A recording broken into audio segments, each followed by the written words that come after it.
Hello, it's Lizzie here, and today I'm going to show you how to make my little Susie bag.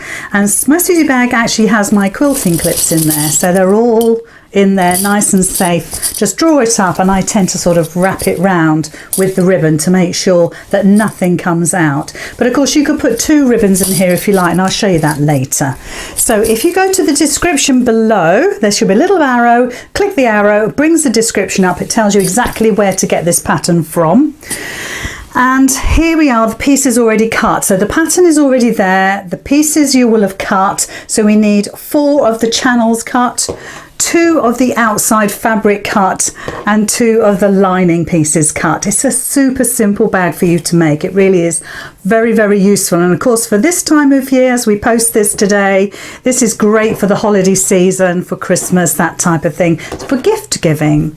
So we'll just put the main pieces of the bag to one side. And like I said, everything that you need to know is in this description below. You'll be able to find everything. So the first thing you need to do is to take 2 of your channels, right sides together, and then let's have a look. Oh, it's such a bright light in here. Right sides together, and you need to stitch across the top and across the bottom, and you need to do a generous 1/4 of an inch. And when I say generous, think about the width of a 1/4 of an inch and make it just slightly bigger. There's always a reason why I tell you this. And so you're going to do a generous 1/4 inch on the short ends. You don't need to do a back stitch, right? Just get into the habit really. But so both ends, a nice generous 1/4 inch. Little back stitch. Like I say, you don't need to do that because you're going to catch these in the seams. So pick up the next pair, and again right sides together, and you're going to stitch across those short ends again. There we go.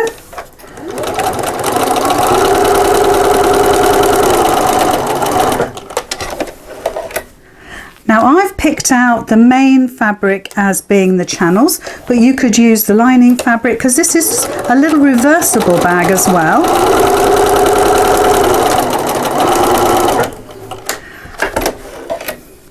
So the next thing we need to do is to turn these so the right side is facing out. Let's just pop this out of the way. So the right side is facing out, and then give that a good press. And again, right side's facing out, and give it a good press. So I'm just going to go away and do that now. Oh, have a look at this.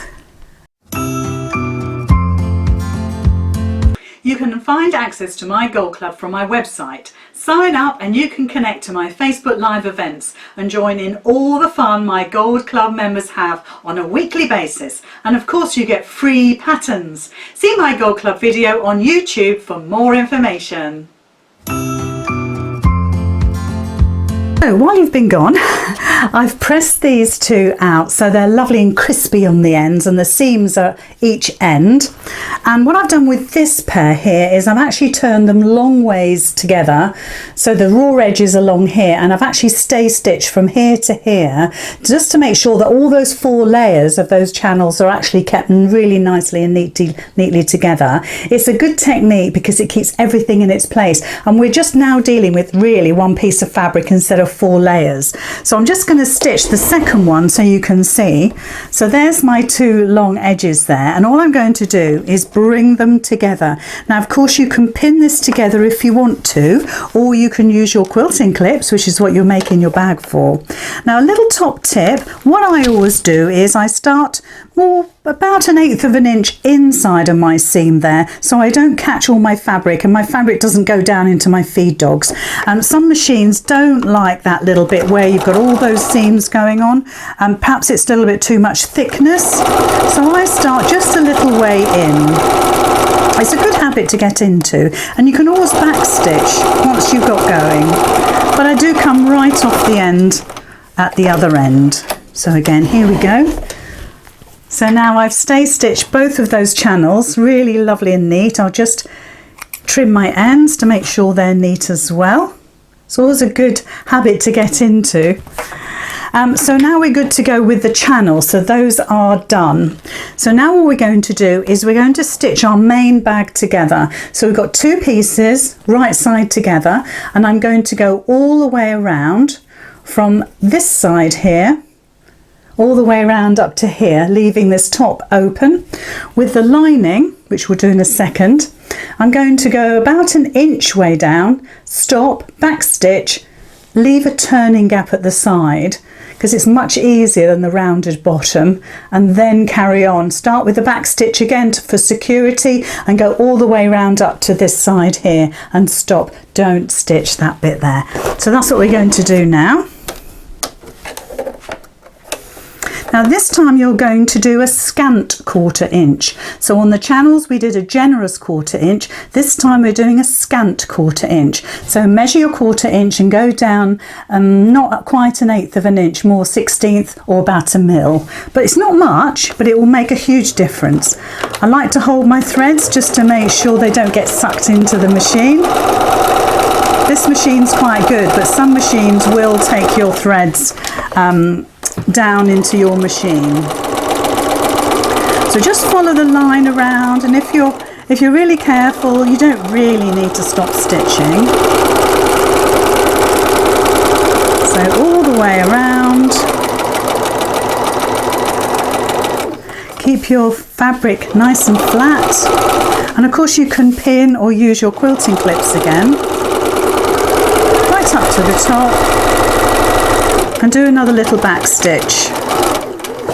And this little bag is absolutely perfect for those fabric scraps that you've got.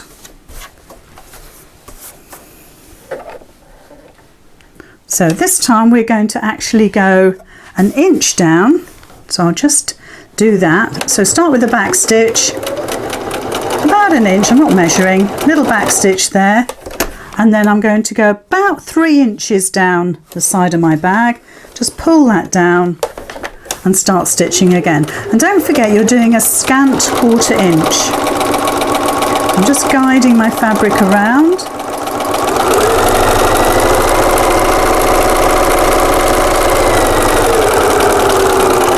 And also with this bag you really don't need to clip into those curves.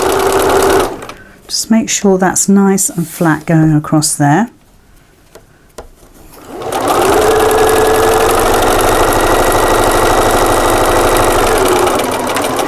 Little back stitch to finish,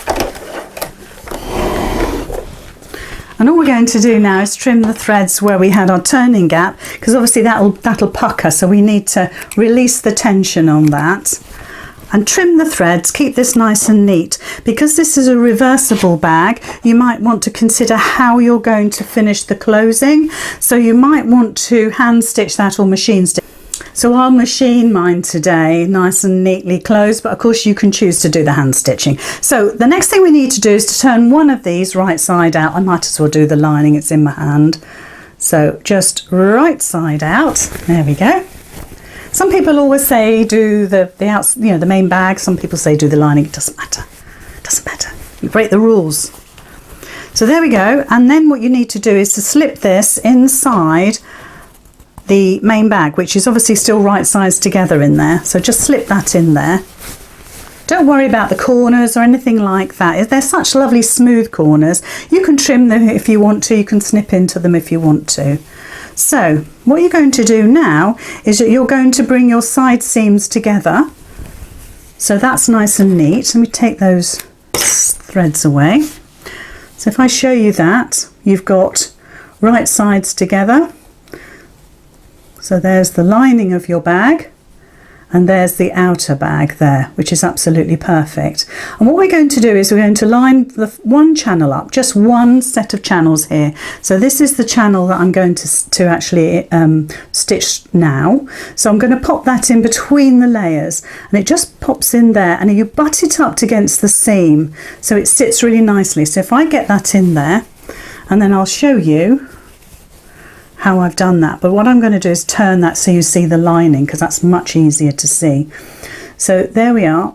So there's the lining, there's the seam there, and there is the channel, and the seam for the outside bag is just there. So I've butted that end of the channel up against my seams, and then I'm going to just stitch just this one in place, and then as I get round to the other seam, I'm then going to stitch the other one in as well, and you'll see how I do that as I go. I'm going to take my table off my machine and just pop that in there. It's always helpful if you've got a table that you can remove.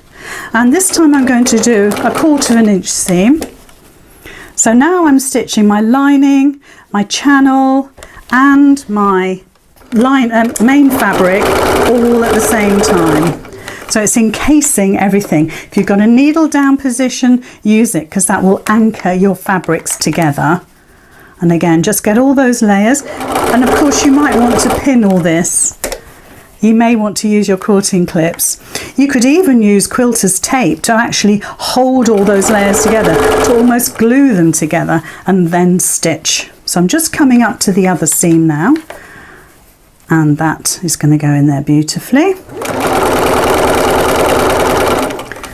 And then as I come round, I'm taking my other channel and I'm popping it in where that seam is. So I'm doing all raw edges together, popping it in where the seam is, and keep on stitching. And like I say, use your needle down position to actually hold all the layers. And because you stay stitched all those channel pieces together, it really does help, because you're not having to juggle with all those 4 layers. Just bring it all around.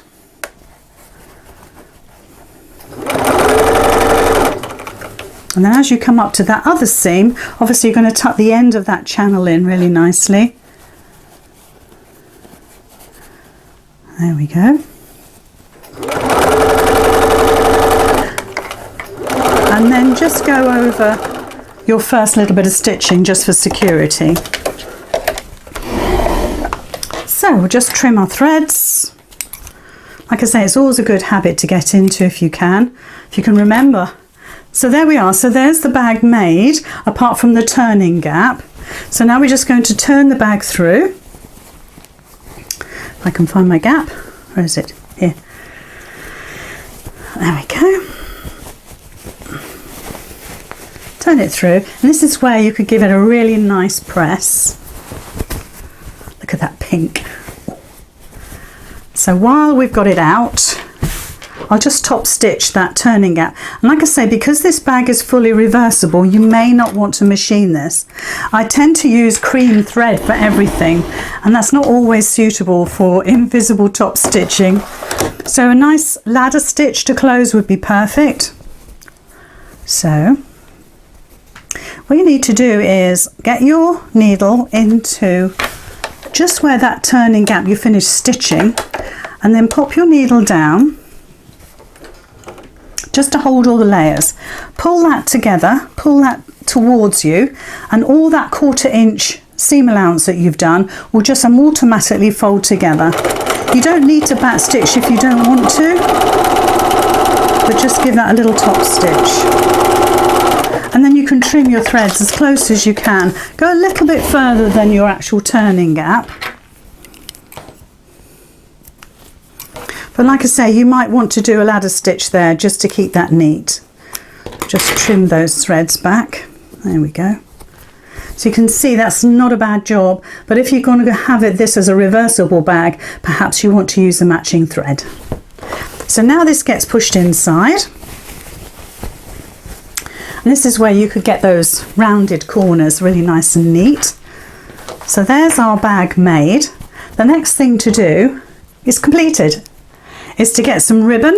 So I've got mauve and I've got pink. I like the pink. Now I like to use a really long piece.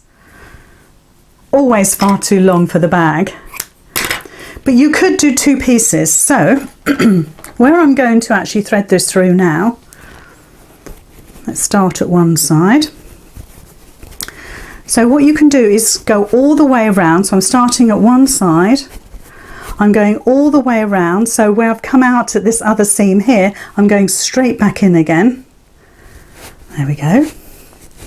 So when you do the second ribbon, if that's what you want to do, like a drawstring effect, So where you're drawing it together, you start at this side and go all the way around and come out here. So there we are, there's our one. And with this particular bag, I really do only like one ribbon. It's personal choice. So all we're going to do is give that a nice, neat finish. You could put a knot in as well. It's never going to come undone. These ribbons are far too long. So just get them so they're fairly equal.